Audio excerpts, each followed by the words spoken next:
We'll get started tonight with our Pledge of Allegiance, and then we'll be followed by the invocation by Pastor Roy Hamby of Hudson United Methodist Church in Hudson. Everyone stand and face the flag. I pledge allegiance to the flag of the United States of America and to the republic for which it stands, one nation, under God, indivisible, with liberty and justice for all. Mr. Hamby, thank you for joining us this evening.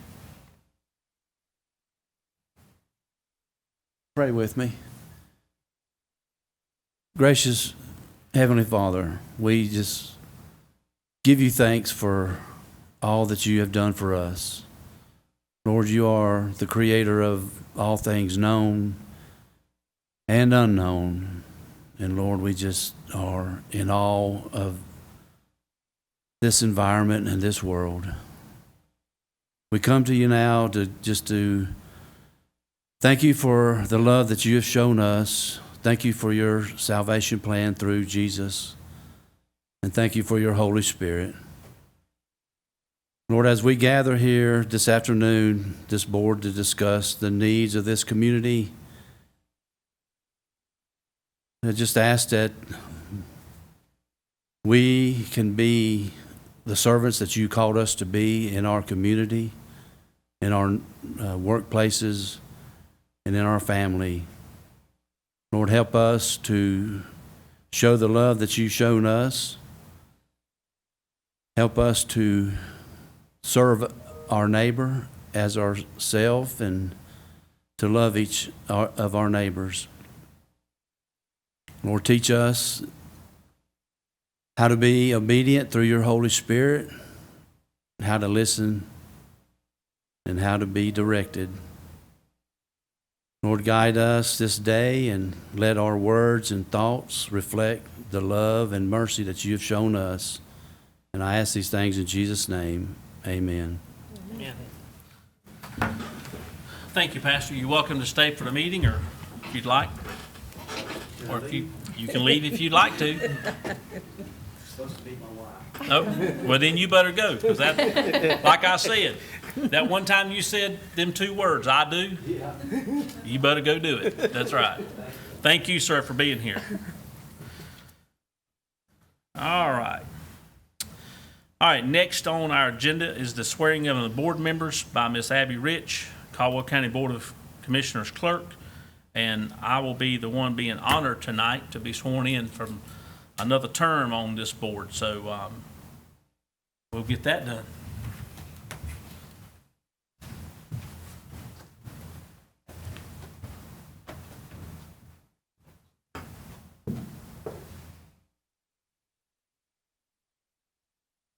Okay. You'll place your left hand on the Bible, raise your right hand.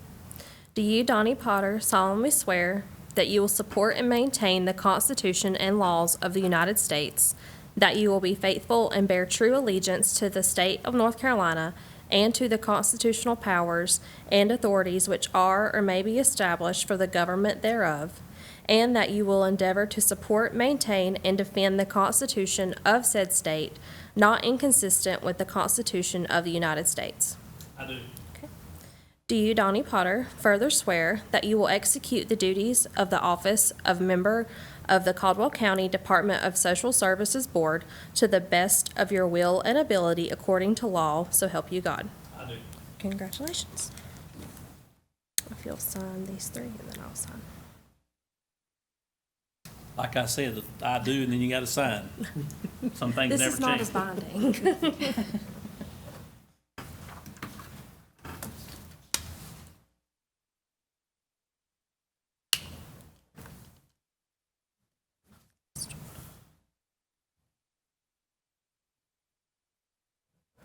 I'll sign this one. This is your copy.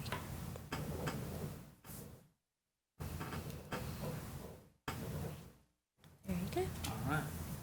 Thank you. You're welcome. Thank you.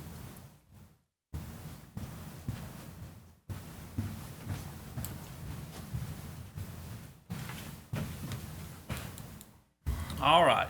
It's been an honor to serve on this board, and I'm looking forward to serving another term. It's been it's a very rewarding board. If you think about all the things that go into it and what comes out of it at the end, and it's been a pleasure to work with such great staff. So we'll move on, and every year we get the pleasure of electing officers. This evening, our director, Kim Arnett, cannot be with us. She's the old COVID bug has struck, and she's home dealing with that, and we're blessed this evening to have Laura with us to fill in. And Laura, with that, I will turn it over to you Okay. for the election of the officers. So we just need to start with having a motion to open the floor so we can do the nominations. I'll make the motion to open the floor. A second. Okay. And so the first one would be to appoint the chair, chair of the board chair. We need a motion for that, or a nomination and a motion. A motion? You have to make a nomination. The nomination for Ms. Donnie Potter to be the chair. Okay. Then we need a, Second. okay. And then I need to have a motion to close the floor for that. Motion? Second. And then now another motion to open the floor to have for vice chair nominations.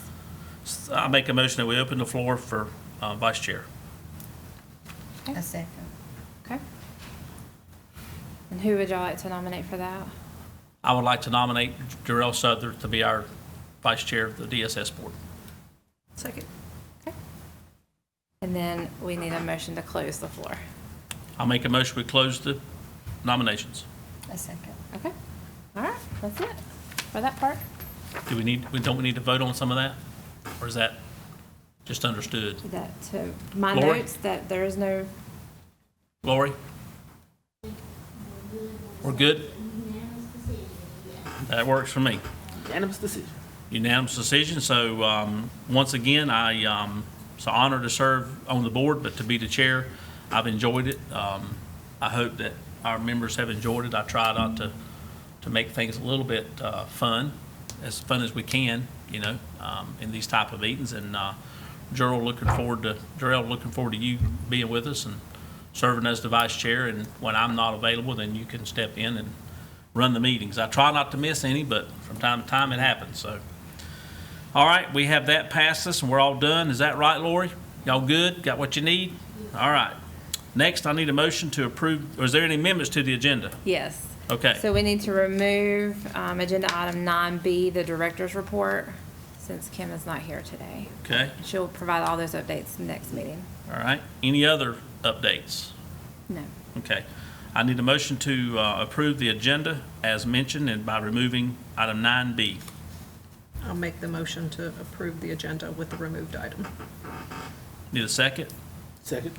Have a motion and a second. All in favor, please say aye. Aye. All opposed. Motion carries. Now I need a motion to approve the minutes from the last meeting. Motion. Second. Have a motion and a second. All in favor, please say aye. Aye. All opposed. Motion carries. All right.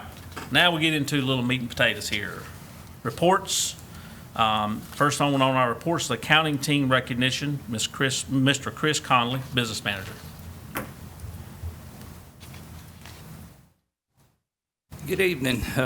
As you know, throughout the year, each month we recognize some part of the agency. Sometimes it's social workers, economic services staff. The month of July is our accounting team appreciation. So we've invited our other accounting staff to appear before you this evening just for a little introduction. We're a small group. There are actually 4 of us. Our fourth one, Rebecca Baumgartner, could not be with us this evening.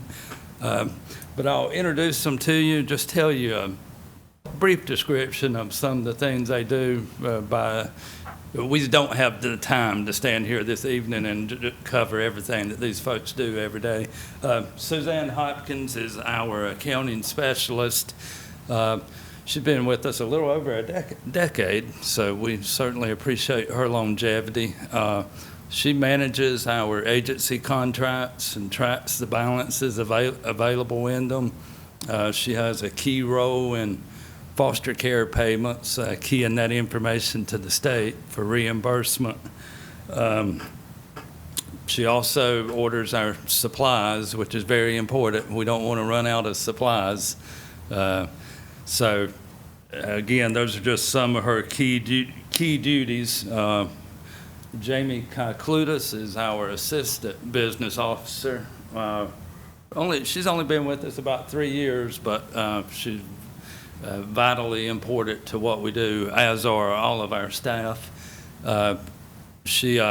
She is also heavily involved in foster care payments. She puts together the information to send to the county, notifying the county how much to pay each provider. So that's very important.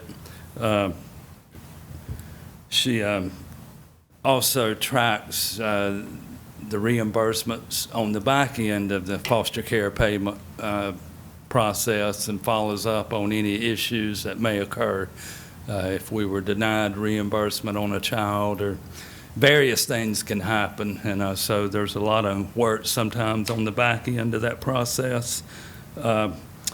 She's, as our assistant business officer, she's also ongoing as far as training and trying to learn the duties of my position, and that's something that will occur over the years. That's not something we can just get her trained on in 6 months. So she's become more involved in completing our monthly reimbursement report, our 1571 report, and that's a major function of my job.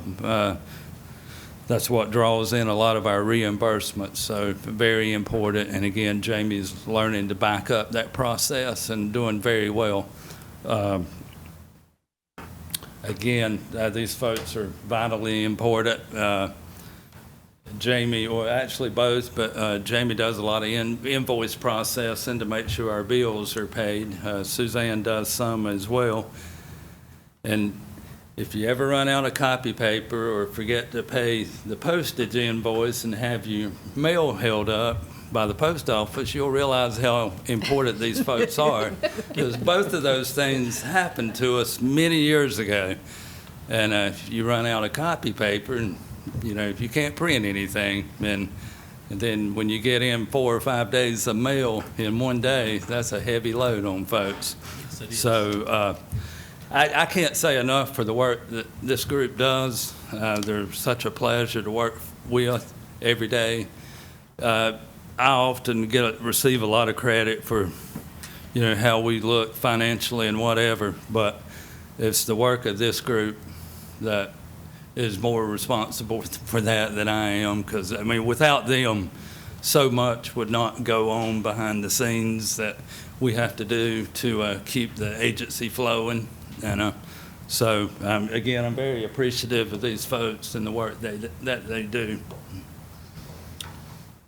Well, I want to echo, you learn real quick in government that nothing happens till you get money, right? Right. So if you ain't got no money coming in, you don't have anything going out. There's no services, there's no anything. So you are very vital to what happens, not only at DSS, but in our community. If you look back and see what, from where your job starts and you initiate something to the other end, that's the part sometimes we forget about. We think about from an accounting standpoint, right? Like, I have no idea about accounting. It's just not something that I'm, not something I've ever learned. But I do know that accounting is kind of where it all starts. That's what kind of gets the ball rolling and keeps the ball rolling. And I think sometimes we do have a tendency to forget to look back deep into the weeds to see what's got that ball moving. And accounting's where it starts. It's that y'all are the ones who hold everybody accountable as well. So you're holding us accountable. You're holding the agency accountable to your budget, and you're managing through that budget. So it's a very vital position, and I appreciate you taking the time to bring these ladies up this evening and recognize them, because I think it's very worthy of that. Thank you. Thank you. Great job, ladies. Please take our appreciation back to your other staff member there. Yeah. Thank you. Thank you.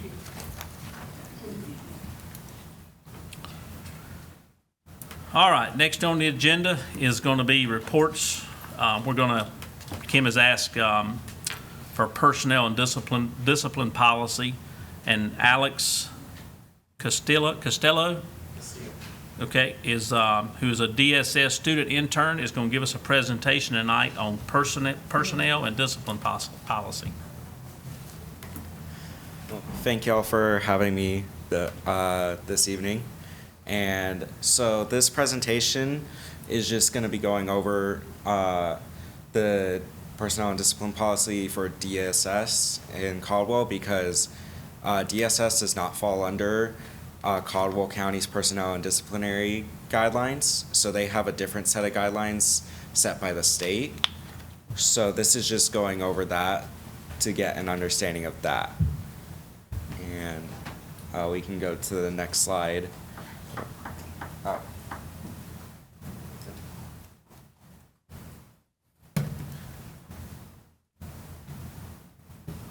Sorry. Okay. So here we have the different subsections of what we'll be going over today.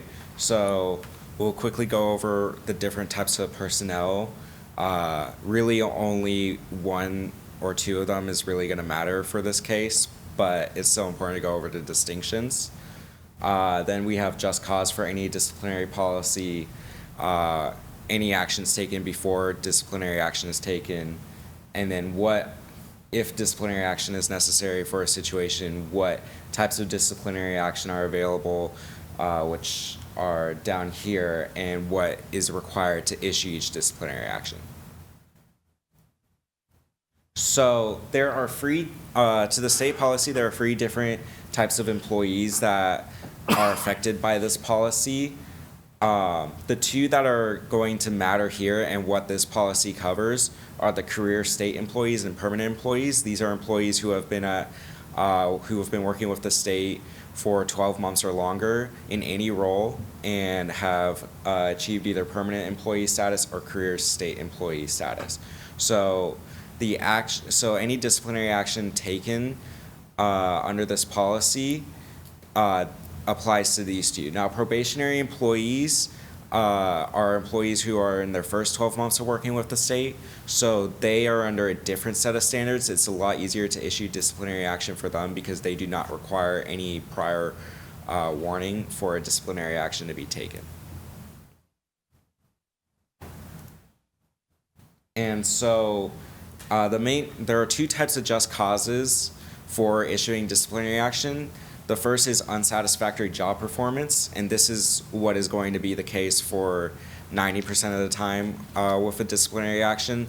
So this is where someone is just not performing their job to satisfaction. They're behind on their deadlines, they're behind on their work, they're not showing up to work on time, they are not performing their job to what you would expect someone in that role to perform them to.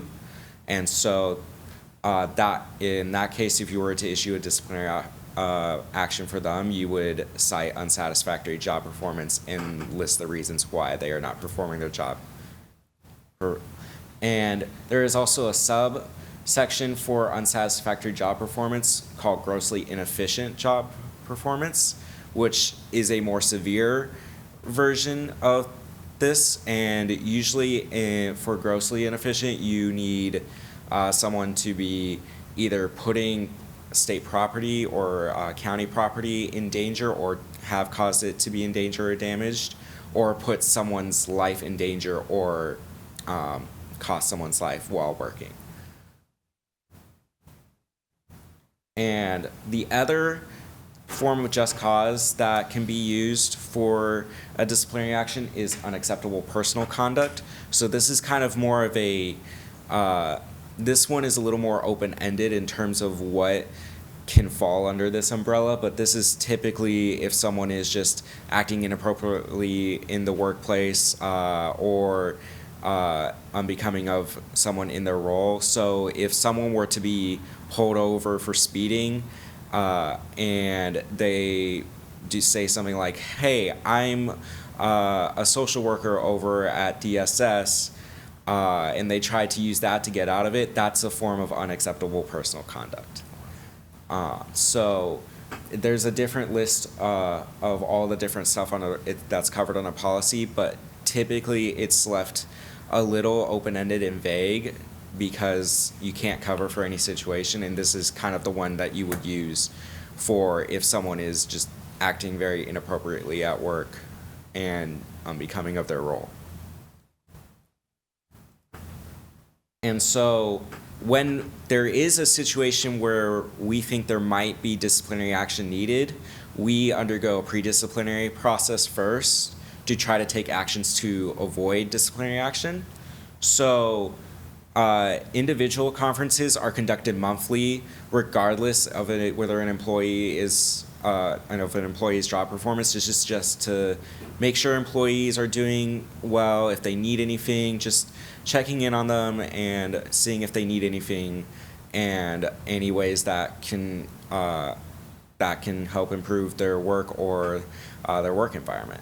And so this is already conducted monthly by supervisors. This is not required, but we do it just to make sure that that people are performing their job satisfactorily.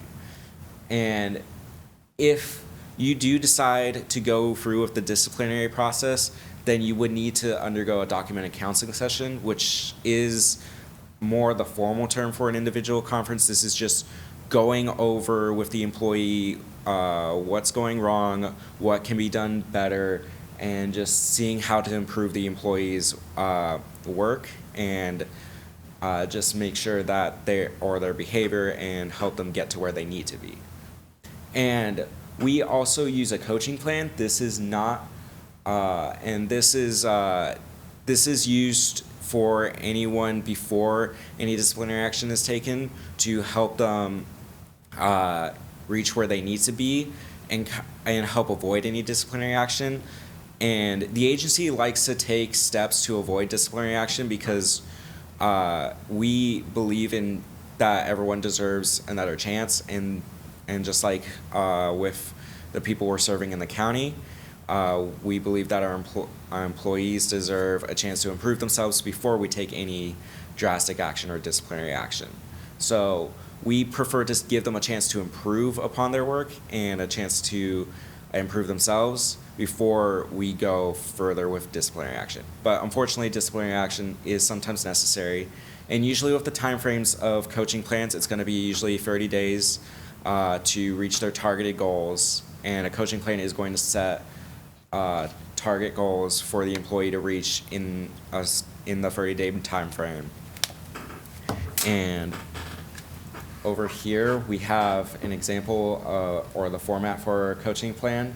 So this just goes over what they need to improve on, what would be a success in the scenario, if they need any additional support, when the check-ins would happen, and what the outcome of the plan is. Was it a success, or do we need to take another step further?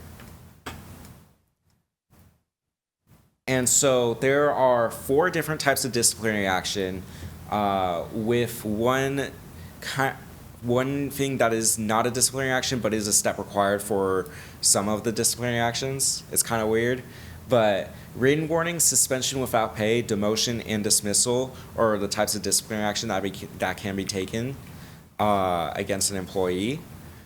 But a performance improvement plan is a step required for suspension, demotion, and dismissal. You do not need a performance improvement plan for a written warning, though. And so we'll get into the written warning first. This is the most important of the disciplinary actions because for a lot of cases, this is what is going to be required to discipline, go further with discipline, either demotion, suspension, or dismissal. And so a written warning is always going to be the first disciplinary action for unsatisfactory job performance.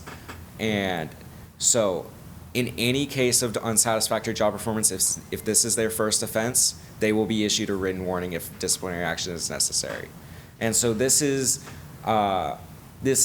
telling them what's going wrong, what needs to improve, and what would happen if they don't improve in their performance. And The agency head, so Kim, will consult with HR before any written warning is issued, just to make sure everything is good. And then a written warning shall usually be issued for any unsatisfactory job performance related disciplinary action. Now, for grossly inefficient unsatisfactory job performance and unacceptable personal conduct, a written warning can be issued for those, but it's not required. And it's not required, and a written warning is not required to issue a higher disciplinary action for grossly unsatisfactory job performance or unacceptable personal conduct. So if they were in the middle of something like that, we could dismiss or demote or suspend someone without a written warning in that scenario. Now, for pre-disciplinary conferences, this is going to be the step taken before any further disciplinary action is taken by leadership. So this is going to be a conference with the employee taken before any disciplinary action is taken, and telling them what disciplinary action is being considered, what they might be able to get their disciplinary action lower to, just what they did that is warranting this specific action, and just telling them and just warning them about what is coming and giving them a chance to advocate for themselves, and give them a chance to defend themselves. And usually this is the last chance for an employee to get a disciplinary action lowered before it's issued. And this is required before demotion, suspension, or dismissal, regardless of whether the offense that's being considered. So it doesn't matter if you were being considered for unacceptable personal conduct, unsatisfactory job performance. If you're being considered for suspension, demotion, or dismissal, you will have a pre-disciplinary conference. And an important thing to note is these conferences cannot be recorded. The only parties allowed at this conference are the employee under being considered for disciplinary action and the leadership needed for this case, and the director. So those are the only individuals allowed in this case. The employee cannot bring in any witnesses. They have to provide their own testimony, and just, it's not like a trial where you can just bring in your witnesses to try to defend you. You are basically alone. But you can still talk to legal representation before a PDC and after a PDC. You just can't have them at the conference. And again, this is giving the employee a chance to respond to the allegations, give them a chance to defend themselves, give them a chance to give their side of the story if they need to, and a chance to possibly lower disciplinary action. And it's also it gives them a way in dismissal cases, gives them a chance to resign before dismissal, because dismissals, regardless of the case, are public record. So sometimes employees prefer to resign rather than be dismissed so that they don't have that on their record. And so demotions, as said before, they require a prior disciplinary action to be issued to be issued for unsatisfactory job performance. So you can't be demoted unless you've had a written warning, and you need a prior offense usually. So offenses are on an 18-month period, where if you've had it in the past 18 months, it's on your record and it can be considered for any disciplinary action. So it takes about 18 months to get that off your record and to not be considered for a disciplinary action. And the employee, in the case of demotion, is allowed to stay with the agency. They are just moved down a position. If demotion is being considered as a disciplinary action, the employee has to be notified ahead of time before the PDC that demotion is being considered and what they would be demoted to if that were to happen. And they also need to be noted of any changes in their pay scale and anything like that. And so for suspension, this is mostly talking about suspension without pay. Suspension with pay is usually only reserved for investigative leave. So if they're under investigation for a serious allegation and it's probably not a good idea for them to be at the agency while they're under investigation, that would usually be the case for suspension with pay, just so that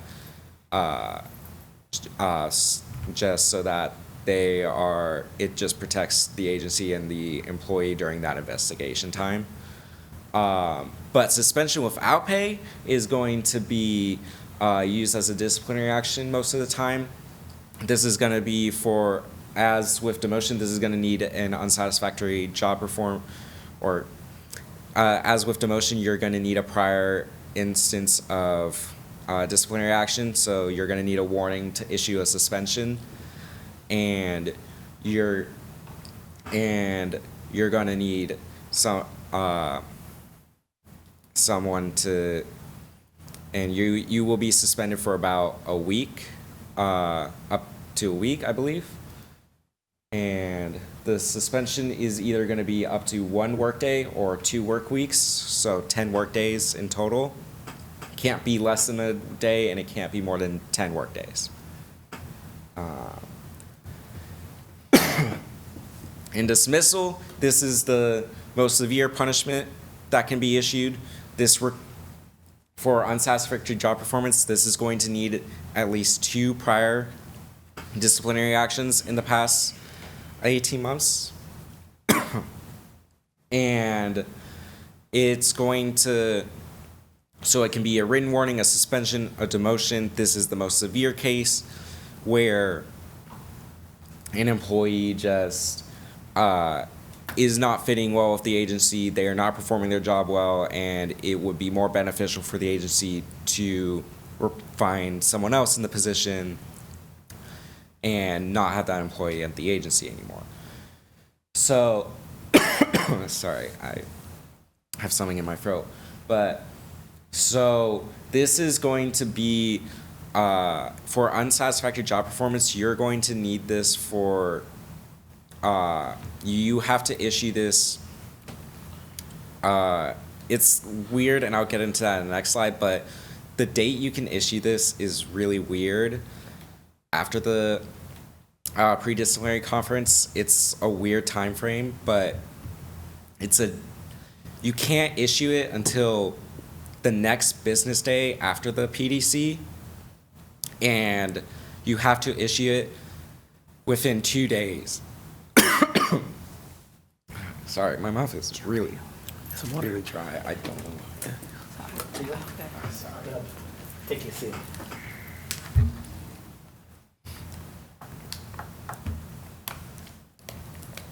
Sorry about that. My mouth got really dry there.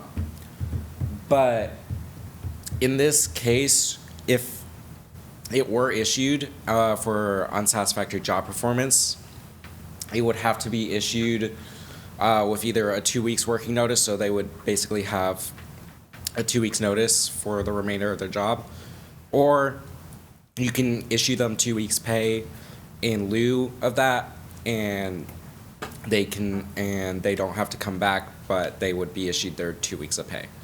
That's only for unsatisfactory job performance, though. For unacceptable personal conduct and grossly unsatisfactory job performance, you would have, you could be dismissed immediately without pay or anything like that. The agency would not have to give them 2 weeks pay if they did not want to in that situation. It would be the agency discretion in that situation.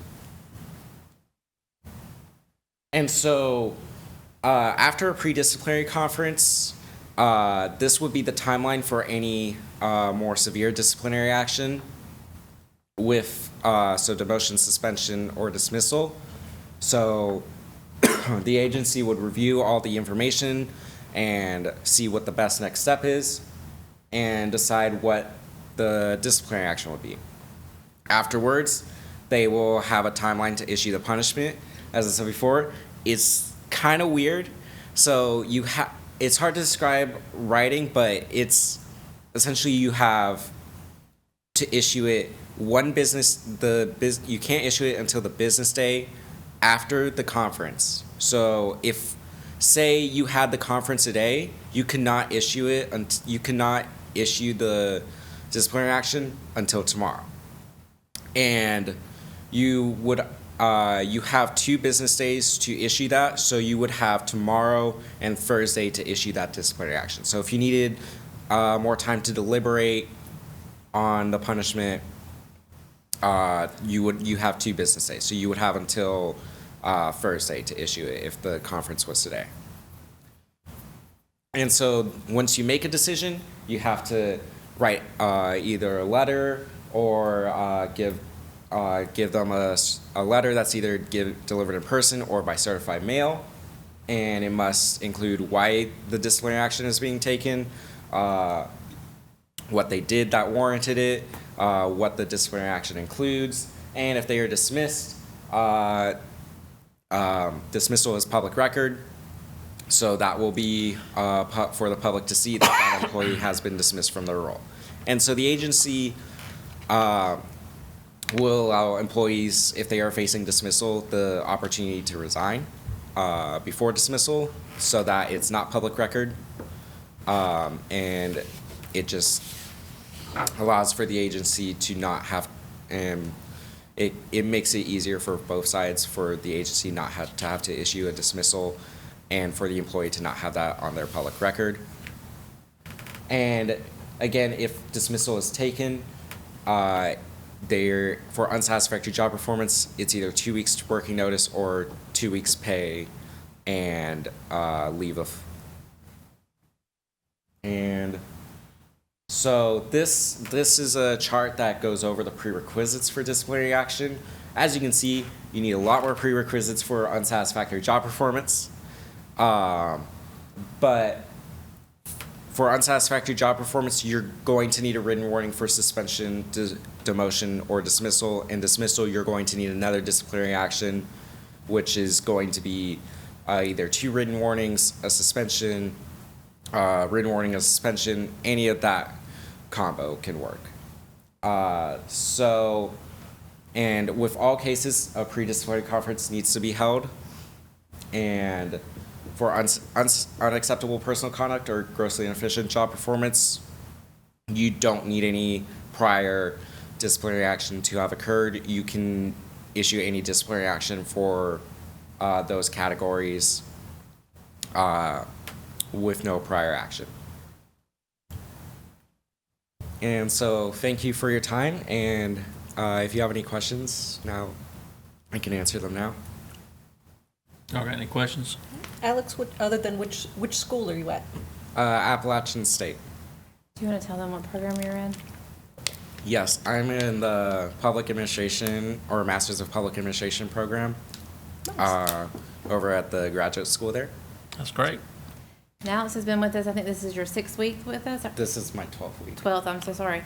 You're 6 weeks I'm behind. telling you. My bad, Alex. But I know this is his last week with us. I was going to say, how much longer have you got with us? This is the last week? This is the last week, Okay. unfortunately. So this is kind of my last hurrah. I got you. Well, have you enjoyed your 12 weeks being with DSS? Yeah, I've learned a lot. I learned today, right now, that I should probably bring a water bottle with me for any presentation. But You,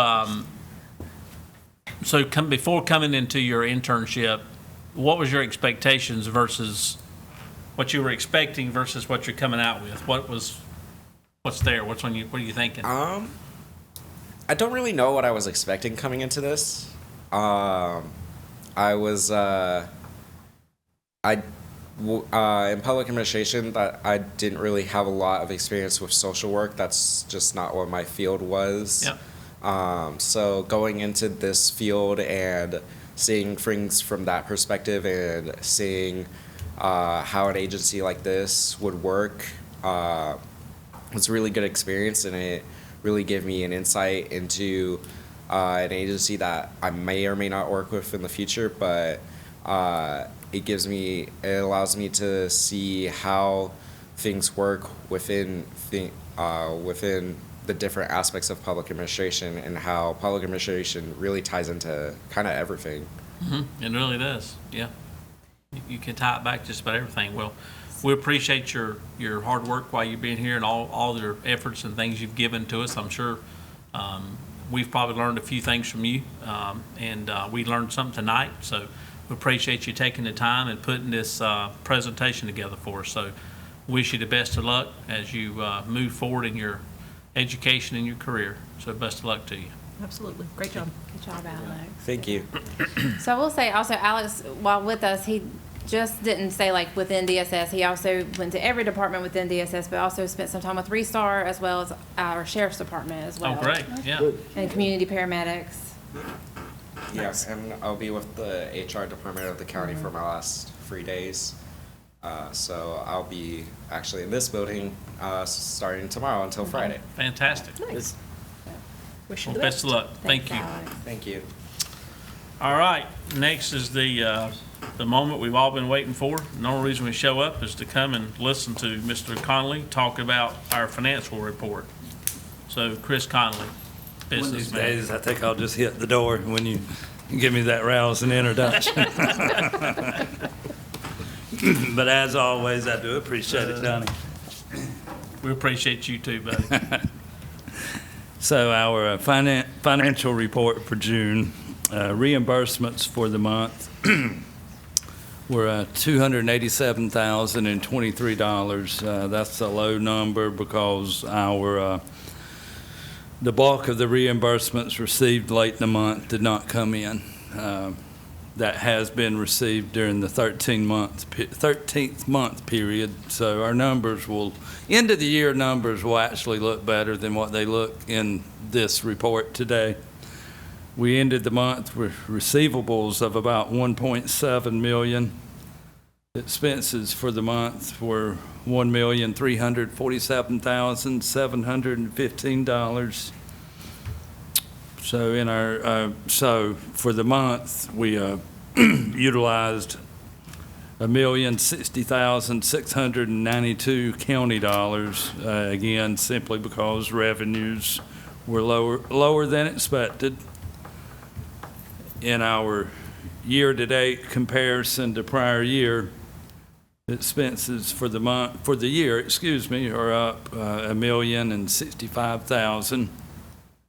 Revenues for the year are up $267,000. So our county dollar utilization through June is up $798,000. But again, that number will not be that high next month when we're looking at our end of the year numbers once the county is closed out prior year. I'll be happy to try to answer any questions for you. How did we finish up for the year? Are you to a point where you know? I think our Plus, county minus, dollar is even? up about 450,000. Which is kind of what we expected. Yeah. In January, I said 300 to 400, Yep. not knowing that the recent salary study was Correct. going to be implemented in April. So we had that for 3 months. That accounted for about 65,000. So without that, we would probably be in the 300s, 370, 380, 390. Yep. So If we- overall budget, are we up or down? Did we meet budget? Were we behind budget? Were Oh, we- no, we're fine. Yeah. We're fine. Meaning we're within budget? Yes. We fell within budget, overall? Yeah, We yeah, fell within budget? yeah, Okay. yeah, very, Were we below budget? yeah. You know roughly how much? No, I do not. Okay. I wouldn't want to throw a number out No, I get it. tonight. Completely Yeah. understand. But So, we'll certainly look at those numbers next month. Yeah. Well, no, sometimes it takes a little time for things to cycle through and get caught up, so Right, yeah, it'll be like mid-August when I know all it's that. always good when we're under budget. That's the Yeah, the key thing I'm looking for is under budget. yeah, we're So, definitely under budget. fantastic. So, anybody got any questions for Chris? Thank you, Chris. As always, my Thank friend, you. we appreciate you. Thank Thank you for you. being here and your team this evening. All right, next on the agenda is Children's Services and Adult Highlights. Laura Harrison, Children's Services Program Administrator. So just a few highlights. If you'll recall, last month I talked about the Links retreat that we were planning. Well, that is upon us and starts tomorrow. It is the next 3 days, and it's at Whitnall United Methodist. So lots of work is going into that by staff of trying to get the church prepared and set up for them. There will be more children there participating during the day, but a handful of those will also be participating by spending the night. And so just ensuring there's enough staff there as well to, keep an eye on all those teenagers. And so they're doing lots of activities are planned, as far as like financial stuff to car maintenance. They're coming to Katz is coming over to help do a tutorial, or they're going to cook with her one night. Oh, yeah. And so just lots of activities that are planned. We're very excited about it. It's our first time doing this, so we're real excited that it goes well, and hope to be able to do it every year after that. How many kids do we know? So 8 to 10 Okay. about. Yep. Yeah, we had more to begin with, and as time has come closer, some have had to back out of that, not able to attend, which, we're not completely upset about. It's our first time, so, Yeah. We don't be overrun, for sure. Right. So just for the people at home watching this evening, tell us about who these children are and where they're coming from. So What- Links, a child's eligible for Links to 14 and to 21, I believe, is the age range that have been in foster care. The ones that we're doing this retreat for right now are current kids that are experiencing foster care, and so I think they're all between the ages of 14 to 17. I don't think we have any in the older than that at this event. But again, doesn't mean that later on. But it's just a program to help them, come together, support one another, but also learn those skills needed for the future. Just for life being an adult. skills. Right. Yeah, life skills is, there's a lot of things that these children don't get a chance Exactly. to experience. And I think this is a great thing that you guys are doing. And I look forward to seeing y'all grow it as you go through Yeah. the year, through the years. And, We're real excited. I know there's some local folks that are looking forward to participating too, so. Yeah, and we're very appreciative of everybody, all the volunteers that we've had from the community to step up and offer their time to help, show. Do you know who they are off the top of your head? I don't know everybody off the top of my head. I don't. Okay, that's all right. Thanks, Casey. You want to give it a whirl? Anybody? No. If not, no, we'd We'll have, rather not than forget somebody, so. We'll have a list. Maybe next time. meeting, you can Yes. tell us who participated, because it'd be good to give them some recognition Right. and appreciation for We'll what they're bring a doing. list next time we have Yeah. that, and I'll report back on that.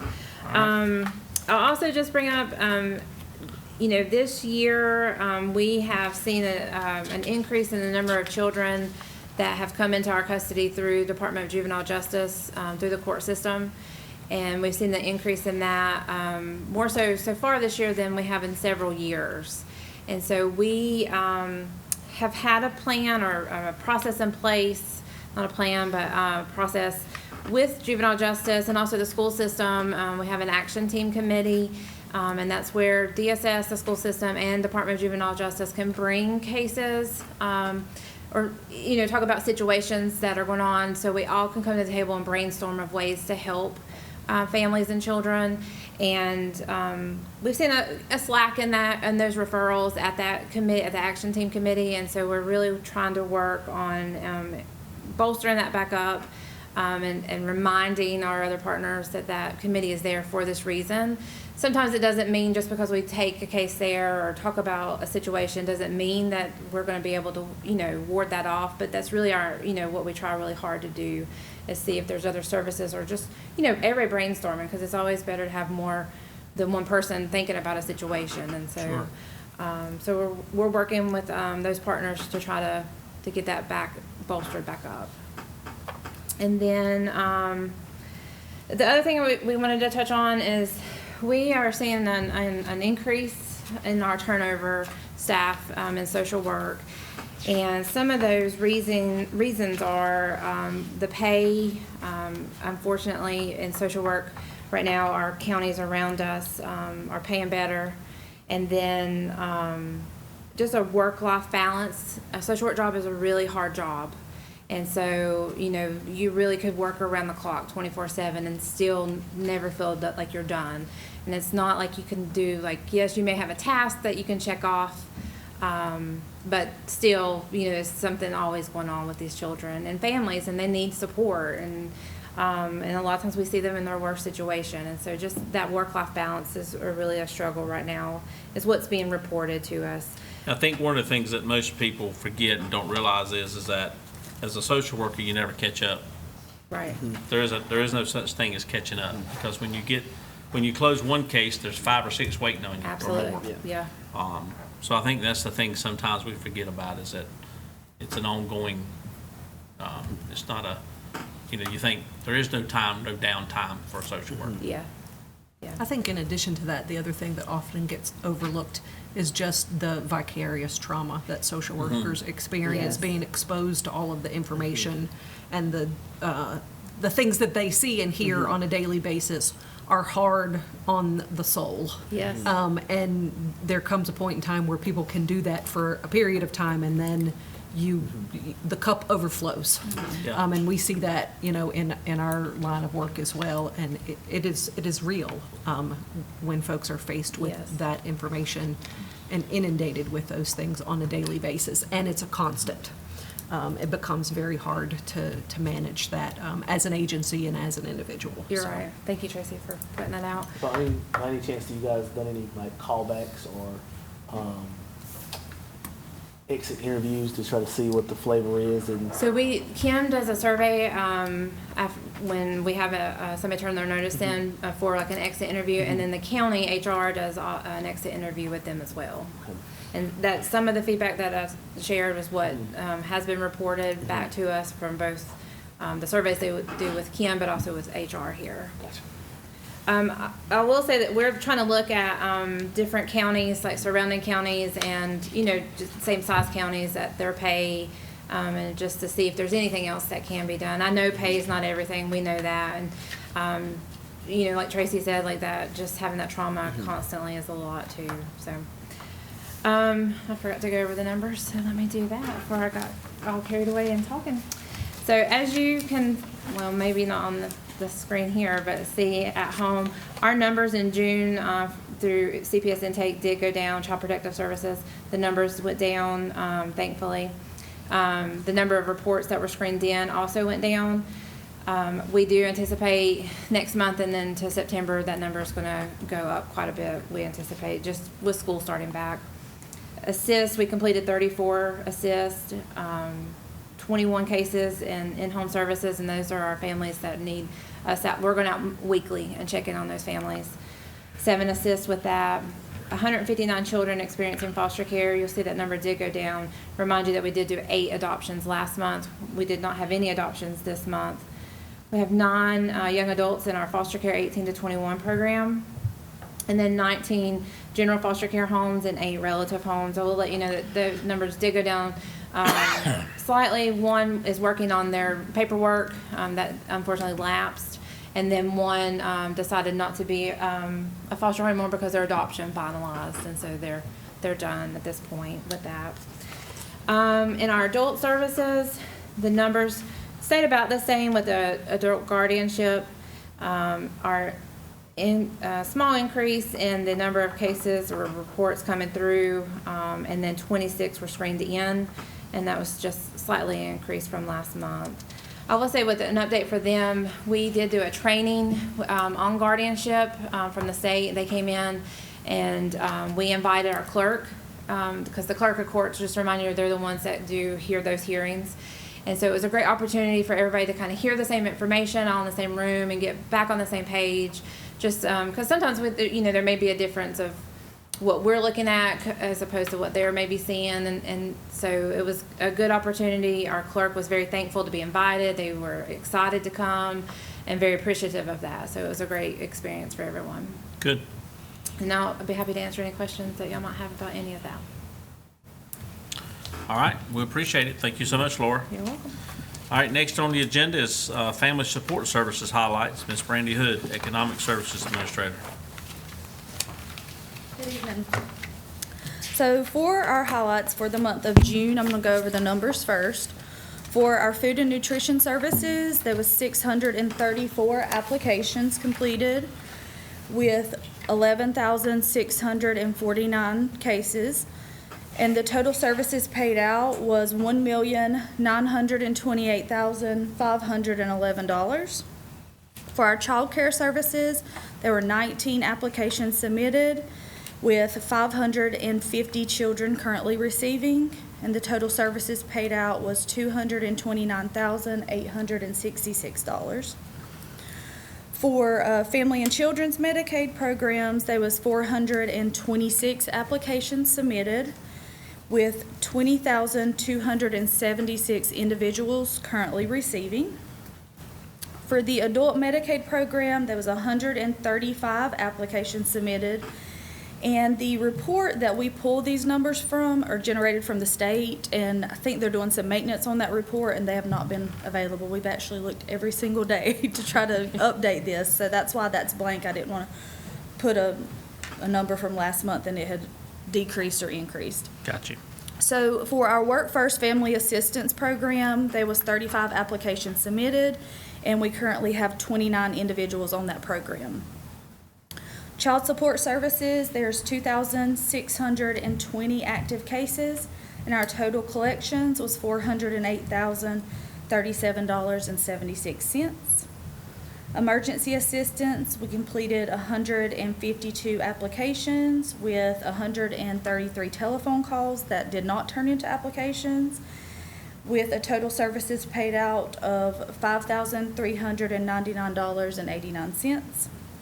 Our customer service staff assisted 2,222 individuals at the front desk, and we received 4,065 telephone calls through our switchboard. Just a couple updates with economic services. We're currently, well, I'm going to go to a positive. We are passing in all of our performance measures in all of our areas currently, so that is so exciting for us. Also, we're working on cross-training in multiple areas, and what that means is making sure in one department, all of the people in that department know how to do all of the different jobs that entail for that department, just to make sure if we have someone out sick or vacancies, we always have someone there that can help. We're also working with, me and Elizabeth are actually in partners with the captain at the detention center. We're doing some outreach over there to help those folks that are either close to being released or have some illness, and looking at maybe potential inpatient stays that Medicaid could help cover for the county during that process. So we just started that. We've actually got a few applications already, so we're going to start going over there and taking some applications to help assist those folks as well. Good. Any Good questions? stuff. Thank you, Brandon. All right. Anybody got any questions? Thank you, Brandy, as Thank you. always. All right, moving on. Are we, anybody got any questions or anything they'd like to say before we get this, wrap this thing up? So our next board meeting will be on Tuesday, August 27th, here in the Alden East Orange Building at 5 o'clock. And with that, I will entertain a motion to adjourn. Motion. Second. Have a motion and a second. All in favor, please say aye. Aye. All opposed. Motion carries. Thank you for joining this evening. We are adjourned.